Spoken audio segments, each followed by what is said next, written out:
গেরস্তের বাড়িতে, আর গেরস্তের বাড়ি পাহারা দেয় পুলিশ।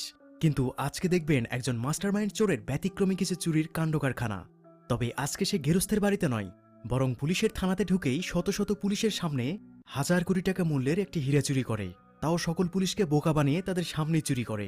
এখন সেই মহামূল্যবান হীরাটি পুলিশের থানার মধ্যেও এলো কিভাবে, আর সেই চোর কি এমন মাস্টার প্ল্যান করে রেখেছিল যে যার জন্য সে থানাতে ঢুকেই চুরি করে, কিন্তু পুরো পুলিশ ডিপার্টমেন্ট তাকে এই চুরি করা থেকে আটকাতে পারে না।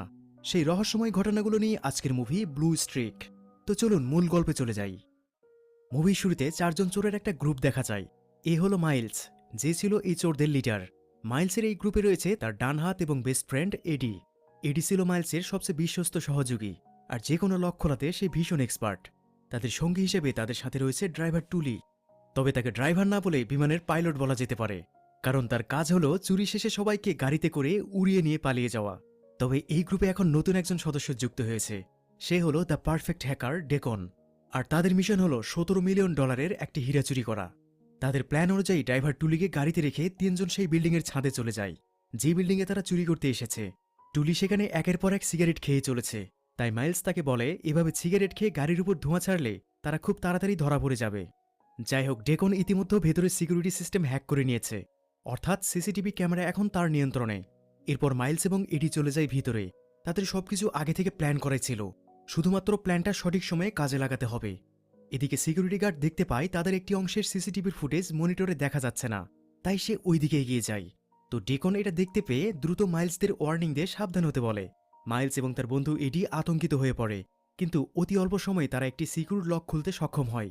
এরপর সিকিউর রুমের ভিতরে গিয়ে দুজন লুকিয়ে পড়ে। তখন সিকিউরিটি সেখানে এসে কাউকেই দেখতে না পেয়ে ফিরে যায়। তখন ডেকন তাদের সংকেত দিতেই তারা আবারও কাজ শুরু করে দেয়। তারা লকারটি খোলার জন্য বিভিন্ন ট্রিক্স খাটাতে থাকে। মাইলস ভল্ট খোলার জন্য একটা মাইক্রো ক্যামেরা তার ভিতরে ঢুকিয়ে দেয়। এভাবে বেশ কিছুক্ষণ চেষ্টা করার পর তারা সেটা লক খুলতে সফল হয়। যখন সব কাজ প্রায় শেষের দিকে, তখন এডি বাইরে চলে যায়। বাকিটা মাইলস একাই সামলে নিতে পারবে। এদিকে নিচে গাড়ি নিয়ে অপেক্ষা করছিল তাদের আরেকটি মেট টুলি।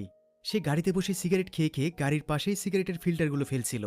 সেখান দিয়ে পুলিশের গাড়ি যাওয়ার সময় সেই ফিল্টারগুলো খেয়াল করে এবং গাড়ি পিছিয়ে এনে সেখানেই দাঁড়িয়ে যায়।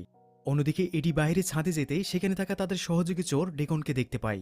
কিছু বুঝে ওঠার আগেই ডেকন এডির দিকে গান তাক করে, কারণ ডেকন হীরাগুলো একাই নিতে চাইছিল, যার কারণে সে এডিকে শুট করে দেয়। গুলি খেয়ে ছাদের উপর থেকে এডির লাশ নিচে দাঁড়িয়ে থাকা সেই পুলিশের গাড়ির উপরে পড়ে। তখনই গাড়িতে থাকা পুলিশগুলো বুঝতে পারে ভেতরে কোনো গন্ডগোল হয়েছে। অবস্থা বেগতিক বুঝতে পেরে ড্রাইভার টুলিও গাড়ি নিয়ে সেখান থেকে পালিয়ে যায়, আর পুলিশ তাদের পুরো ফোর্সকে সেই বিল্ডিংয়ে নিয়ে আসে। ডেকন এসব দেখে বুঝতে পারে যে সে তাদের জন্য অনেক বড় বিপদ ডেকে এনেছে, তাই মাইলসকে দ্রুত হীরা